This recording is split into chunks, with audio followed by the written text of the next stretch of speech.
자, 이제 먼저 가족 상담 관련 개념과 가족 상담의 개념을 함께 비교해 보도록 하겠습니다.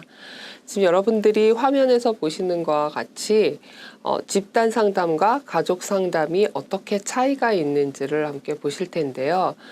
혹시 기억하시죠? 우리가 이전 차시 수업에서는 개인 상담과 가족 상담이 어떤 차이가 있는지 비교를 했어요. 네. 자, 이번에는 집단 상담과 가족 상담이 어떻게 차이가 있는지를 알아볼 텐데요. 전에 개인 상담은 개인의 내적인 문제에 더 중점을 둔다면 가족 상담은 개인의 문제도 가족 전체의 문제를 보니 여러 사람이 함께 상담에 참여를 하면 이것이 집단 상담과 무슨 차이가 있어? 이런 궁금증을 또 가질 수 있잖아요. 네. 자, 그래서 가족 상담과 집단 상담을 비교를 해보겠습니다. 먼저 화면에서 보시는 바와 같이 두 상담의 공통점은 한 사람이 아닌 여러 사람이 상담에 참여한다는 점에서 공통점이 있습니다. 그런데 집단 상담의 경우에는 그 참여한 여러 사람들이 사실은 다 관계가 없는 남남들이죠. 관계가 있다고 하더라도 뭐 유사한 증상을 가지고 있다든지 유사한 문제를 가지고 있다든지 혹은 가까운 지역에 같이 살고 있다든지 그러니까 뭔가 혈연의 관계로 연결된 사람들은 아니라는 거예요. 그런데 가족 상담의 경우에는 뭔가 혈연 친척이라도요. 혈연 제일 중요하게는 혈연으로 관계돼 있는 친밀한 사람들로 구성이 돼 있다. 그게 이제 가족이라는 거죠.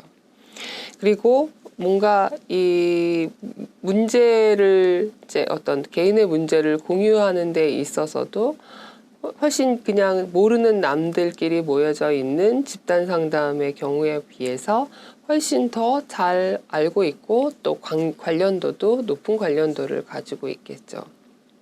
네. 또 뭔가 이 스트레스 상황 자체가 이 가족들이 가지고 있는 스트레스 상황 자체가 뭐 이 치료의 어떤 초점이 될 수 있죠. 우리 왜 이전 차시 마무리할 때 가족은 개인의 문제가 가족 전체의 문제와 관련이 돼 있고 또 가족을 둘러싸고 있는 환경도 이 치료의 대상이 된다고 했잖아요. 그러니까 이 환경이 주는 스트레스, 가족 구성원들의 상호작용이 주는 스트레스, 또 그로 인해서 개인 자신이 가지고 있는 스트레스 상황 모두 자체가 치료적인 어떤 대상이 될 수 있어요.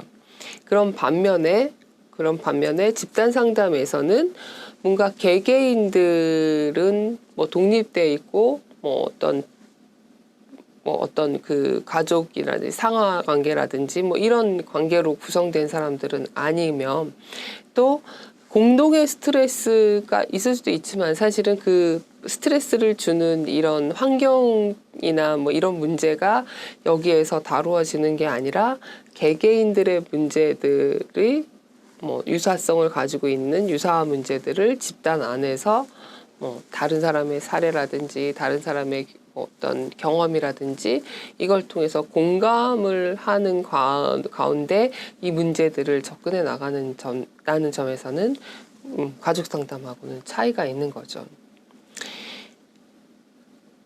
자, 그렇죠.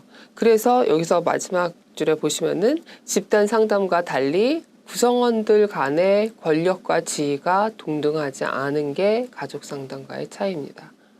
뭐 그렇죠. 아무리 우리는 되게 동등한 가족 간의 친구처럼 지내요 해도 부모하고 자식 간에는 뭔가 그 지위의 차이가 있고 그다음에 가지고 있는 힘의 차이가 있죠. 형제 자매 간에도 마찬가지예요. 언니 오빠 뭐 누나 동생 뭐 이런 관계 내에서 뭔가 이미 이런 그 지위의 차이가 전제가 돼 있다는 점에서 가족 상담은 또 특징을 갖고 있는 거죠. 자, 이제 볼 것은 가족 생활 교육과 가족 상담의 차이입니다.